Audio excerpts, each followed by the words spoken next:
Welcome back. Well, the markets are holding in the green, but yesterday you had one stellar set of numbers that did come out, and that was from Sri Digvijay Cement. The street liked it quite a bit. I think the last few days as well, the stock has run up, and the EBITDA per ton, that they have disclosed has come in at more than 1,500 rupees per ton.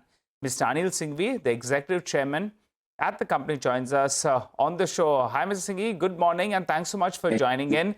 Well, we appreciate you actually joining in on Saturday. Our interview was scheduled for Monday, but good to see you in. And, the street really wanted to hear from you.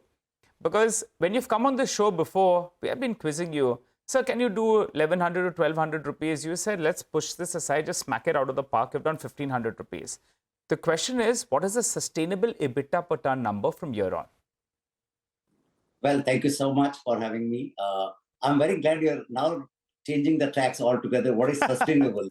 Early it was 1,000 to 1,100, whether we can attain, now sustain. So attain to sustain.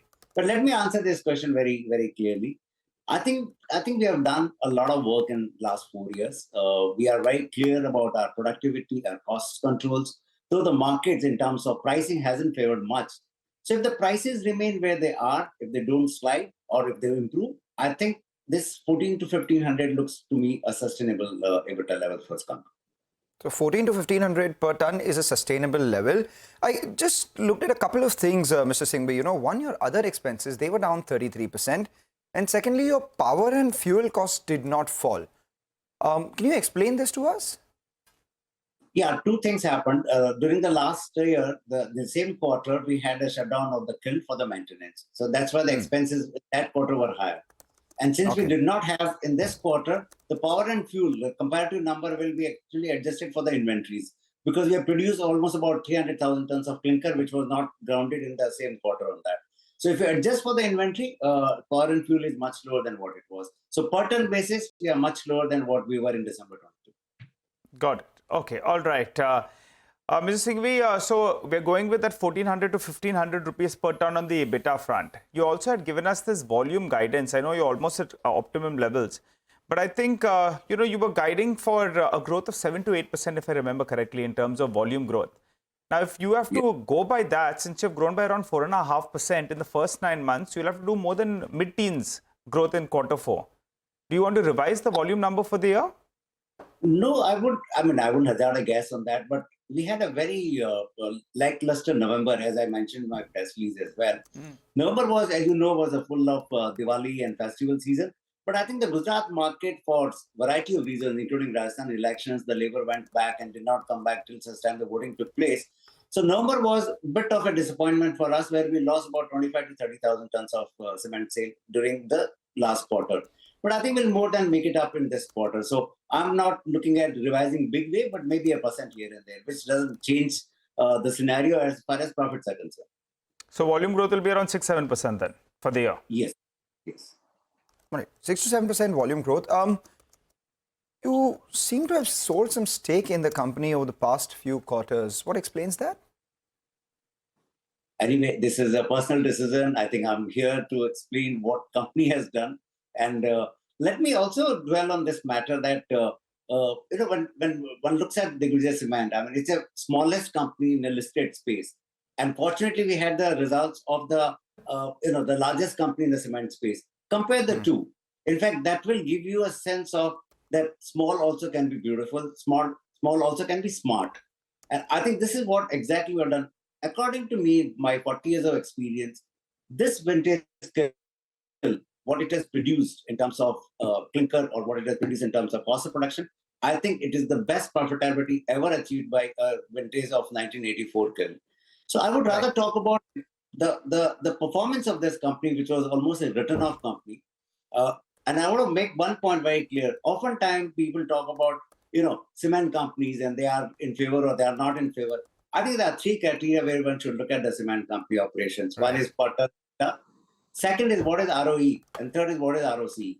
I think these are very important factors because industry has gone for guzzling the capital, not giving a commensurate return on ROC and ROE. And I think this is an important factor, and as a very wise channel, I would say, because you don't take the crap and the nonsense. I think you should have every conversation on these three parameters. And people often talk about per ton, what is the value? $70, $80, $200. I think it's a complete nonsensical. What one can produce the Right. numbers. Ultimately, the capital and return on the capital are the important factors, not what. Yes, we take your points completely, Mr. Singhvi, and the fact that you've turned this business around, and as you said, good things do come in small packages because it was your personal decision, and your personal decision as a leader of the company does reflect on the way the street views it, which is why that question was valid. But you said that it's your personal decision. Let me also answer that question. That having invested in 2019, okay, again, this is a personal answer which I'm giving under my personal capacity. There's some point in time you want to see whether you have really had a good run on that, and some. It's not that I've sold all. I've sold some, and those decisions will always be there. Maybe I'm needing a house. Maybe I'm wanting to get my daughter married. I mean, those are very personal decisions, right?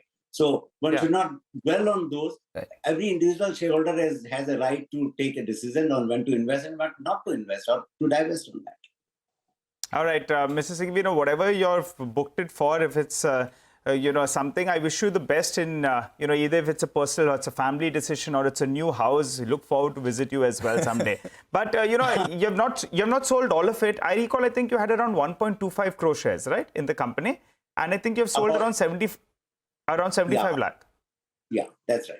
That's right. So you're holding on to the remaining, or do you have some further plans on a personal front that maybe you'll sell those shares as well? I think those were the decisions which were taken in 2023 when I needed money, and that is how I sold that. And let me tell you one thing: that was a very, very poor choice and poor decision because I sold it around 85, 90 rupees. Today is 120 rupees. So if there was anything to carry on this situation that I was hoping or I was expecting that things would not work out well, and I did that, I think I'm terribly wrong. So it was perhaps a personally wrong decision, but I needed for some reasons, and I.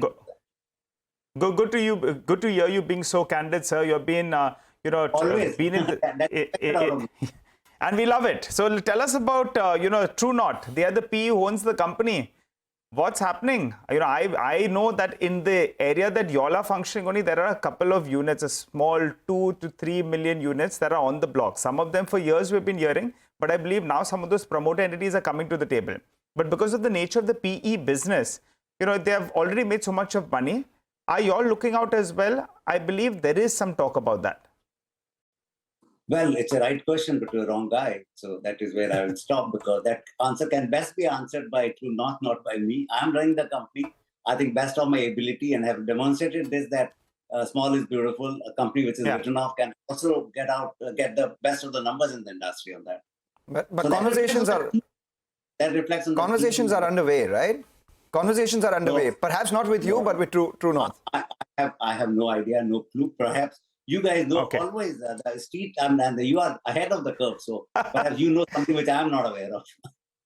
I believe that there is a possibility that a deal could be in the offing, but only as always, bhav. What price will it be? It take place at? That's the debate. The seller always wants more, and the seller wants it at a better price, and the buyer wants more. But that's for quite a few assets in India as of now, and that's normal. Tell us about the expansion plans. The last time we had you were telling us about how you're going to be scaling up the business, more than doubling the capacity. So by when does this happen? And what is the funding mix, equity and debt for that expansion? Sure. But before I get into it, you raise a very important point, and I want to dwell on that we are trading today at around perhaps 10 times EBITDA. Most cement companies, particularly the pack of the 5, trade around 18 to 20 times EBITDA.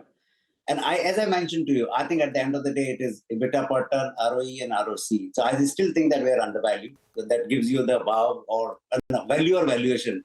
And let me put it this way.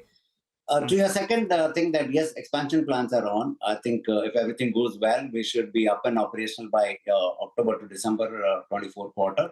And the total cost of the project is going to be approximately, as I mentioned last time, 250 crores. We would look at half and half equity, half debt. We are doing reasonably well. Our cash flows are good. So we may borrow 125 to 150 crore and remaining will be internal accruals. But having said this, I think this will be a short-term borrowing because I don't think we really need to have a long-term borrowing for this because companies' retained earnings are very good. And inshallah, I think profit should be good enough to repay it as soon as possible. All right. We understand and take your point as well and the direction that you gave on bhav itself. And as in your part of the country where you operate, they say Bhau Bhagwan Che, God, price is God itself.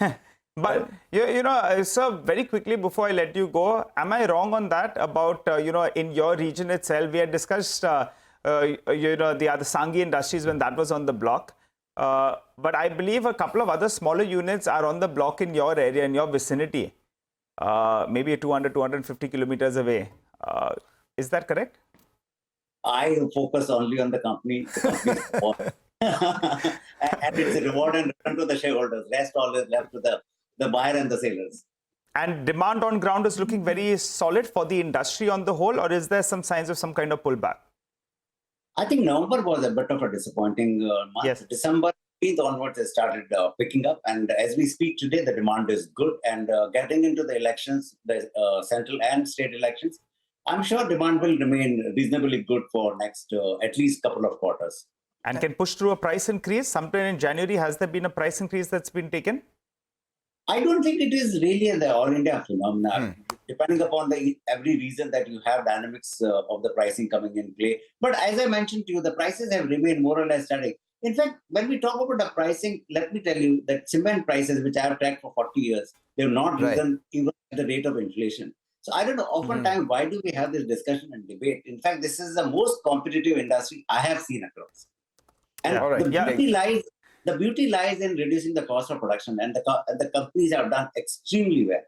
They've not looked outside their gate to get the profit. They've looked inside their gate to get the profits. Mr. Singhvi, you have managed with regard to this asset. I have to give it to you at around 20 rupees. I saw there were no buyers actually, and I've been tracking for very long ago. From the Brazilian owner, to the Indian owner, to various owners. But that limestone problem you all managed to resolve, and that's why the profitability has scaled up. Just final question: this expansion comes on stream by when? I just missed that. December 24. December 24. Always a pleasure talking to you, sir. Do join us more often. We'll be happy to chat with you both on the industry. I'm very casually dressed, but since you pulled me on Saturday, so there is no shirt. Absolutely. We appreciate you joining in, sir. You chill it out for the rest of the day as well. And, we are always happy to have you on the show. And thank you so much for adjusting your schedule. Yeah, Nigel, it's a Saturday, we're casual. So we tried bowling at him, at the outside the off stump. He left all those balls. Yeah. We asked him those ones. And the ones that were in his hitting range, he just hit it out of the park. Absolutely. He just smashed it. So thanks a lot, Mr. Singhvi, for joining in. Wish you a very happy weekend as well.